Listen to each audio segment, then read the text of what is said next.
Hi, this is Rachel here. I'm a fourth-year student in the Media and the Public Interest program, also known as MPI, and I'm so excited to welcome you to the Faculty of Information and Media Studies, more commonly known as FIMS, here at Western University.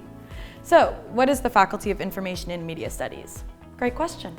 Here in FIMS, we offer programs where you'll have the chance to explore the cultural, social, political, and economic effects that media, information, and technology have on our world.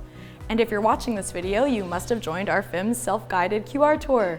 Our goal is to show you all around the FIMS and Nursing Building, F&B, where you will study and make media, connect with your FIMS profs, our FIMS Student Council, and even our Undergraduate Student Services office right here in the building.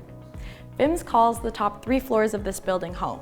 And for today, we're going to take you along 10 stops of the first and second floor to check out on this tour.